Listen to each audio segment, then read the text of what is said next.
On a cold December night in 1991, Austin, Texas was rocked by a crime that shattered its sense of safety.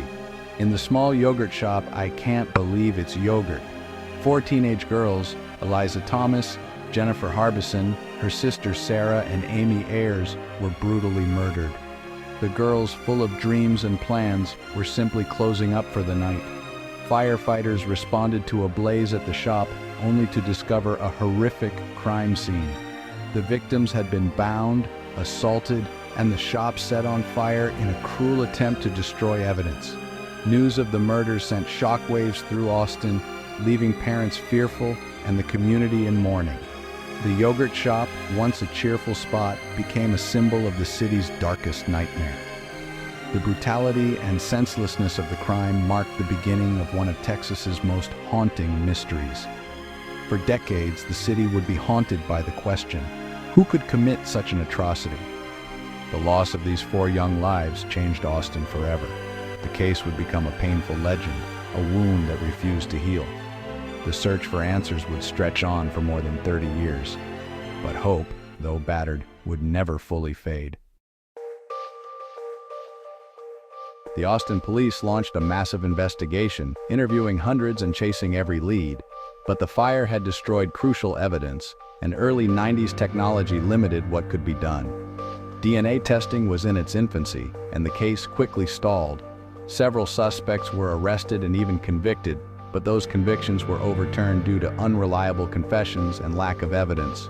For the victims' families, the years that followed were filled with grief and relentless advocacy. They became the faces of the case, keeping their daughters' memories alive and demanding justice. As time passed, the case grew cold, files thickened with dead ends, and new leads became rare. Yet for the families and a handful of determined detectives, the case was never forgotten. They waited, hoping for a breakthrough that would finally reveal the truth. Decades later, that hope would be rewarded. Advances in DNA technology brought new hope to the case. In 2022, investigators re-examined a tiny DNA sample from Amy Ayers, one of the victims. Modern forensic techniques finally produced a full DNA profile of an unknown male. This breakthrough allowed detectives to use public genealogy databases to search for relatives of the suspect. After months of painstaking work, they identified a man who had lived in Austin at the time of the murders. He had since died of cancer and was never a suspect during the original investigation. The DNA evidence was a silent witness, finally revealing its secret after 3 decades.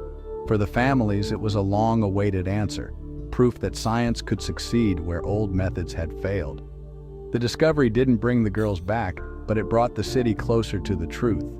The case, once frozen in time, was suddenly alive with possibility. The path to justice was finally opening.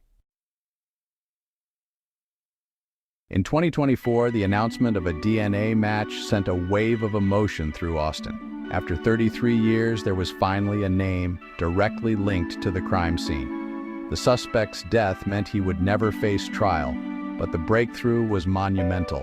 Investigators now focus on whether others were involved, re-examining old evidence and witnesses. For the families, the news is bittersweet. Relief at answers, pain that justice can't be fully served. Still, knowing the truth brings a measure of peace and validates decades of perseverance. The case stands as a testament to hope, science, and the determination of those who never gave up. Austin continues to mourn, but the city now believes that the full story may finally come to light. The journey isn't over, but the darkness is lifting. Justice, though delayed, is finally within reach.